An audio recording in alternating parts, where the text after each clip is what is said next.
somos los estudiantes de informática 101. Nosotros vamos a hablar sobre el tema de lo que es el razonamiento crítico. Mi nombre es José Burgos, nos toca el tema número 2. Mi compañero aquí se llama Rafael Albuquerque. Vamos a estar hablando de lo que es el razonamiento crítico, la clasificación del razonamiento crítico y lo que es el razonamiento crítico en sí. Bien. También hablaremos que ayuda el razonamiento crítico con la persona. Tomaremos temas como el adoptar la actitud de un pensador crítico, identificar y caracterizar los argumentos, evaluar las fuentes de información y evaluar los argumentos. Bien, entonces vamos a comenzar con lo que es el razonamiento crítico. Ok, razonamiento crítico. ¿Qué es lo que es el razonamiento crítico para nosotros? El término razonamiento crítico normalmente se refiere a un conjunto de actividades mentales. Consiste en conectar ideas de acuerdo a ciertas reglas. Ok, vamos a hablar de lo que es la clasificación del razonamiento crítico. El razonamiento crítico se divide en dos: razonamiento deductivo y razonamiento inductivo. Comenzamos con el primero, que es razonamiento deductivo. Primero, el propósito de estos métodos es llegar a una conclusión particular, y para esto se nos toman premisas que consignen a un grupo, a una premisa general. Bien, segundo paso, la conclusión que obtiene debe de basarse exclusivamente en nuestra premisa, o de lo contrario no sería válida. Ok. Segundo, el razonamiento inductivo. ¿Cuál es el propósito del razonamiento inductivo? Bueno, el propósito de este método es obtener una conclusión que sea aplicable a un grupo. ¿Qué más? Para esto tomamos premisas que pertenecen a un individuo de aquel grupo. ¿Qué más? Generalmente las conclusiones no son verdaderas, ya que van más allá de lo que dicen las premisas. Razonamiento crítico, vamos. Ahora vamos a hablar lo que es el razonamiento crítico no es. Bueno, el pensamiento crítico no es pensar de forma negativa. El pensamiento crítico no trata de hacer personas que piensen de la misma forma.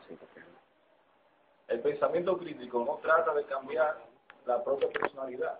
Ok. Pensamiento crítico no es una creencia. El pensamiento crítico es reemplazar o minimizar los sentimientos o emoción. Pensamiento crítico no es favorecer ni representar específicamente a la ciencia. Ok, lo dejo aquí con mi compañero Rafael Albuquerque. Él va a seguir hablando de lo que es adoptar una actitud de un pensador crítico.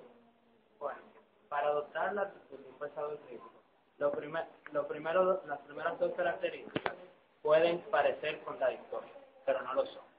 No debería ser dogmático. El pensador crítico debe querer investigar puntos de vista diferentes por sí mismo. Debe tener una actitud intelectual. El centro de todo pensador crítico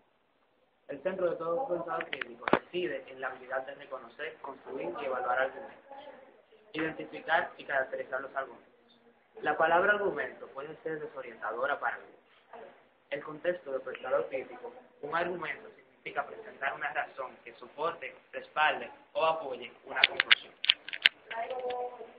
Evaluar las fuentes de información. La mayoría de los argumentos hacen referencia a datos para sostener sus conclusiones, pero un argumento es tan fuerte como lo son las fuentes o los datos a los que se refieren. Si los hechos que sostienen un argumento son erróneos, entonces el argumento será también erróneo. Evaluación de argumentos. El último paso para el razonamiento crítico es la evaluación de los argumentos, un proceso para determinar si las presunciones, conjeturas, supuestos o asunciones están garantizadas. El razonamiento llevado a cabo es relevante y suficiente. Bueno, ya para despedirnos, esto ha sido todo. Esperamos que le haya servido de utilidad lo que es el razonamiento crítico y que adopten este tipo de pensamiento para llevar una mejor vida. Somos de INF 10116, Introducción al Procesamiento de Datos. Con ustedes estuvo Rafael Albuquerque Y no seguro, estuvimos hablando anteriormente de lo que es razonamiento crítico, la clasificación del razonamiento crítico, lo que es el razonamiento crítico, identificar o caracterizar argumentos y evaluar fuentes de informaciones, evaluaciones de los argumentos. Esos fueron los temas que tratamos en esta clase. Muchas gracias.